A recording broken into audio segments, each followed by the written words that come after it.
अच्छा, अब गुणों की बात सुनो।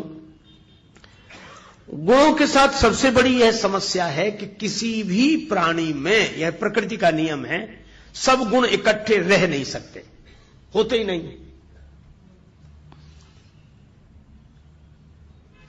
एक सज्जन एक गीत गाते थे, एक विधाता एक ईश्वर ही निर्दोष रहा, बाकी सब में कोई न कोई दोष रहा। हम सब में दोष है, ये बात अलग है कि हमें हमारे दोष का होश ना हो, और होश उन्हें नहीं होता जो मदहोश होते हैं, पर दोष तो होते हैं। क्यों होते हैं? क्योंकि सृष्टि बनाई ऐसी गई, जड़ चेतन गुण दोषमय विश्व कीन्ह करता। अच्छा चलो, दो गुणों का उदाहरण दें। दो गुणों का आप एक साथ निर्वाह नहीं कर सकते। सत्य बोलना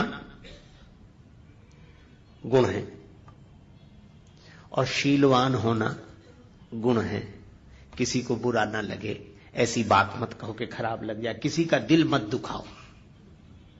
और इसीलिए आपने देखा होगा, जैसे ये शील आता है ना कि किसी का दिल मत दुखाओ, ऐसा आदमी सत्य बोल नहीं पाता। जानता तो है लेकिन दूसरे को बुरा लग जाएगा। अरे नहीं ठीक, आप ठीक कह रहे हैं, देखेंगे हम, फिर सोच लेंगे, हाँ ठीक है हाँ, अब अभी नहीं, फिर कर लेंगे बात। सच्ची बात नहीं कह पा रहा।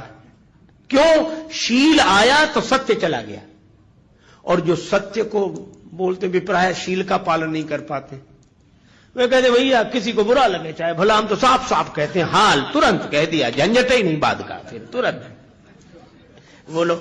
जहां सत्य है वहां शील नहीं है, और जहां शील है वहां सत्य नहीं है। इन दो गुणों को इकट्ठा करना मुश्किल है। मेंढकों की तौल है, एक गुण को बुलाओ दूसरा चला जाता है। इसीलिए सब गुण किसी में इकट्ठे हों ऐसा संभव है ही नहीं। गुण दोषमयी सृष्टि है, सब में गुण है, सब में। यह बात अलग है, किसी में गुण ज्यादा है दोष कम है, किसी में दोष ज्यादा है गुण कम है, पर यह होगा ही। पर हनुमान जी में दोष नहीं है, गुण ही गुण है। तो यह प्रकृति के में तो यह अपवाद है, कारण है। हनुमान जी को उनका आशीर्वाद मिला है जो प्रकृति से ऊपर है। प्रकृति जिनके हाथ में, जो प्रकृति के हाथ में होते हैं उनमें गुण दोष दोनों होते हैं, लेकिन प्रकृति से ऊपर जो है उनका हाथ जिनके माथ पर होता है उनमें गुण ही गुण होते हैं, दोष नहीं होते हैं। तो हनुमान जी में गुण आए कब से? केवल एक बात कह के चर्चा को विराम। गुण आए कब से? हनुमान जी जब गए, रावण का वध हो गया तो जानकी माता को संदेश देने गए।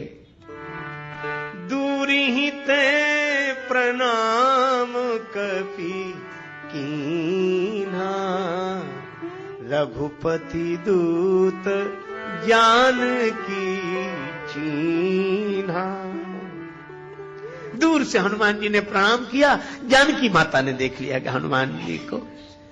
हनुमान जी ने कहा, माता राम जी की जय जयकार हो रही, उन्होंने रावण आदि राक्षसों पर विजय श्री प्राप्त कर ली, माता आप मुक्त हो गई।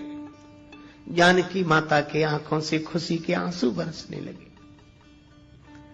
श्री जानकी माता बोली, का देऊं तो ही त्रैलोक के महा कपि किमपि नहीं बानी समा। हनुमान, इस शुभ संवाद के बदले में मैं तुम्हें क्या दूं? मेरे पास कुछ नहीं है, मैं तुम्हारी ऋणिया रहूंगी, ऋणी हूं। हनुमान जी बोले, मां ऐसा मत कहो, मां के पास सब कुछ होता है पर मेरे पास तो कुछ नहीं, आशीर्वाद दो मां। बेटे का सबसे बड़ा धन तो मां का आशीर्वाद है। तो जानकी माता ने कहा कि अगर आशीर्वाद की बात है तो बेटा हनुमान मैं यही कह रही हूं, क्या सुन सुत सदगुण सकल तव हृदय बसहु हनुमंत, सानुकूल कौशलपति रहई समेत अनंत। हनुमान, सारे सदगुण तुम्हारे भीतर निवास करें। प्रकृति भी मौन हो गई जब जानकी माता ने आशीर्वाद दे दिया, तो हम क्या करें? इसलिए हनुमान जी में कोई दोष नहीं, गुण ही गुण। जय हनुमान ज्ञान गुण सागर सागर।